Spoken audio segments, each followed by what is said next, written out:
चीनी के दाम बढ़े हैं, चिंताजनक है बिल्कुल। जो भी संबंधित विभाग हैं इसमें देखते हुए उस पर कार्रवाई करेंगे। पटना का नाम बदलकर पाटलिपुत्रा करने के प्रस्ताव को भी पारित किया गया है। नमस्कार, आप लाइव सिटीज देख रहे हैं। मैं हूं गरिमा भारती।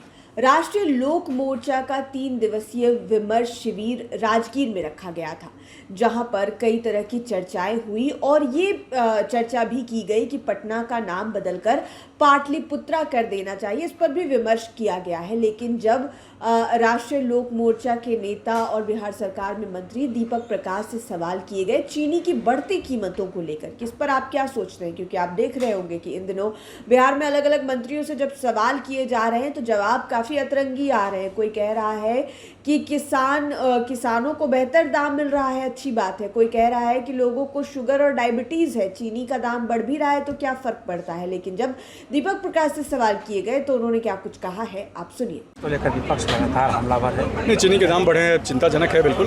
लेकिन इसमें अब देखे जाने की जरूरत है क्या इसमें पीछे कारण है। जो भी संबंधित विभाग हैं इसमें देखते हुए उस पर कार्रवाई करेंगे। जमाखोरी की बात सामने आती है। नहीं, वही जो भी है उसमें संबंधित विभाग इसके ऊपर निश्चित तौर पर देखेगा क्या दिक्कत है और कार्रवाई करेगा। इथेनॉल को लेकर बात सामने आ रही है कि सारे शुगर केन इथेनॉल फैक्ट्री में जा रहे हैं, इस कारण से। नहीं, देखिए, आप अफवाहों के ऊपर मत जाइए। जो भी संबंधित विभाग है, ऑथेंटिक सोर्स वही है, उनके माननीय मंत्री हैं या वहाँ के पदाधिकारी हैं, वो सही तरीके से आपको बता पाएंगे और जो भी जरूरी कार्रवाई किए जाने की जरूरत है समुचित कार्रवाई की जाएगी। तो आपने दीपक प्रकाश को सुना। मंत्री हैं बिहार सरकार में। उन्होंने कहा कि संबंधित जो विभाग हैं उस पर वो निर्णय करेंगे और ये वाकई में चिंताजनक बात है कि दाम जो है वो बढ़ रहा है और इस पर विचार किया जाएगा सरकार की ओर से। इसके अलावे इन्होंने पटना का नाम बदलने को लेकर भी चर्चा की है अपने विमर्श शिविर में। उस पर क्या कुछ कह रहे हैं दीपक प्रकाश, आप सुनिए। पिछले 3 दिनों से राजगीर में राष्ट्रीय लोक मोर्चा का विमर्श शिविर चल रहा था। आज इसका समापन हुआ है और विमर्श शिविर में पार्टी के संगठन को किस प्रकार से मजबूत बनाया जाए, इन चीज़ों के ऊपर विचार विमर्श हुआ है। और साथ ही साथ संगठन की मजबूती के साथ साथ जो भी समसामयिक मुद्दे हैं, उनके अलावे युवाओं से जुड़े जो मुद्दे हैं उनको और प्रमुखता से पार्टी किस प्रकार से उठाए। शिक्षा से के संबंध में पार्टी हमेशा से मुखर रही है माननीय नेता के नेतृत्व में। शिक्षा में और किस प्रकार से सुधार हो सकता है, सामाजिक न्याय की व्यवस्था है उसमें और किस प्रकार से बेहतरी आ सकती है। जो लोग या जो समुदाय जिनको अभी भी न्याय नहीं मिल पाया है उनको समुचित न्याय मिले।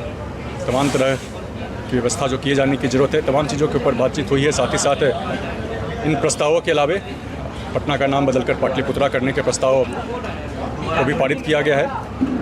और माननीय नेता के अलावा अन्य भी जो मुद्दे उठाए जाते रहे हैं उन तमाम मुद्दों को और ज़्यादा मुखरता के साथ उठाया जाए।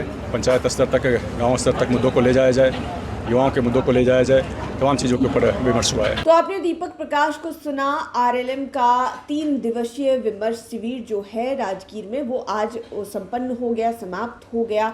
कई विषयों पर चर्चा हुई। आपने कल की तस्वीरें देखी थी जहां पर उपेंद्र कुशवाहा जो पार्टी के राष्ट्रीय अध्यक्ष हैं, सर्वेसर्वा हैं, वो नजर आए थे। उन्होंने कहा था कि आरएलएम नीतीश कुमार की विरासत को आगे ले जाने के लिए तैयार है, बिहार की जिम्मेदारियां उठाने के लिए तैयार है। इसको लेकर काफ़ी बवाल मचा। बीजेपी और जेडीयू के नेताओं की ओर से जवाब भी दिया गया, उन पर वार प्रतिवार भी किया गया, यानी कि इसको लेकर बहस तेज हो गई थी। लेकिन अब इस शिविर का आज अंतिम दिन था। पाटलिपुत्रा के नाम पर चर्चा हुई। साथ ही साथ चीनी की महंगाई को लेकर क्या कुछ कहा दीपक प्रकाश ने, आपने सुना है। आप लाइव सिटीज़ के साथ बने रहें। इस वीडियो को यूट्यूब पर देख रहे हैं तो चैनल को सब्सक्राइब करें, फेसबुक पेज लाइक करें। आप हमें हमारे सोशल मीडिया हैंडल्स पर भी फॉलो कर सकते हैं। धन्यवाद।